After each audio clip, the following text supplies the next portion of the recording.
telling your visions to other people because they're not going to see it? Why do you keep imagining buying a house? Why do you keep imagining driving a really nice car? Why do you keep imagining that? Because God is talking to you. He's showing you something that he has for you. Everybody see in the cut. Today we have our daily Bible verse. Ephesians 4 verses 31 to 32. Of all bitterness, rage, anger, harsh words, slander, as well as types of evil behavior.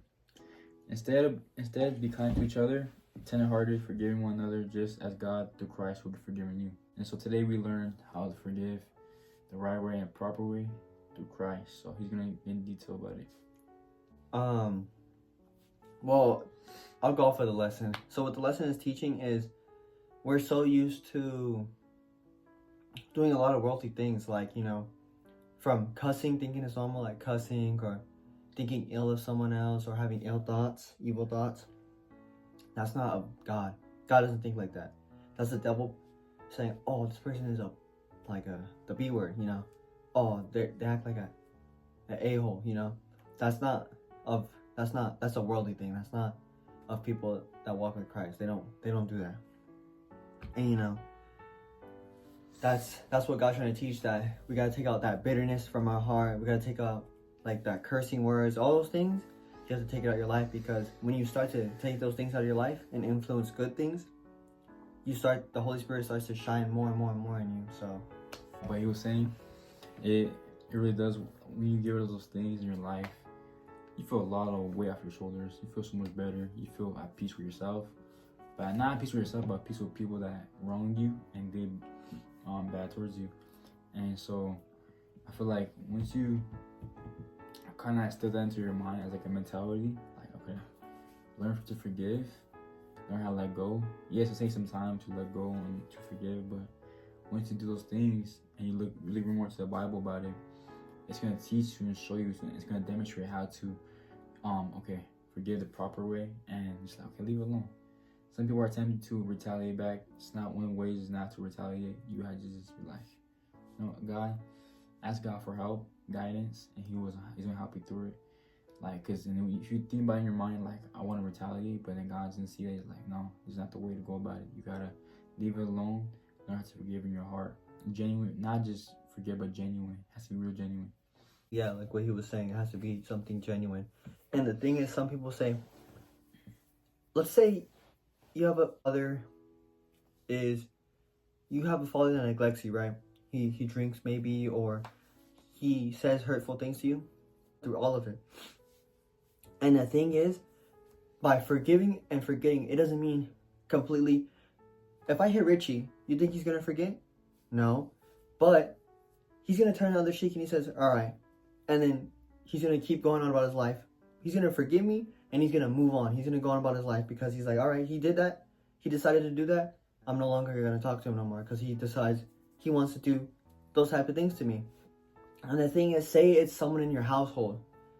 You can't let their evil thoughts or their demeanor affect your way of thinking and affect your way of life, because that's what's gonna get to your head.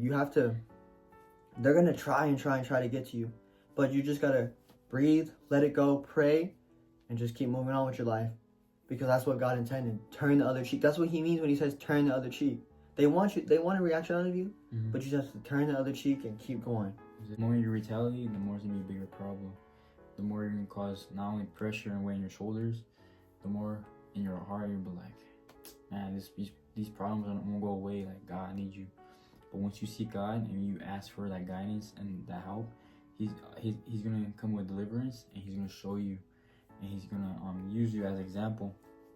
Listen, if you retaliate to this person when they hit you or whatever, physical, whatever it is, or his words or actions, then he's gonna give you a test and how to deal with it, right?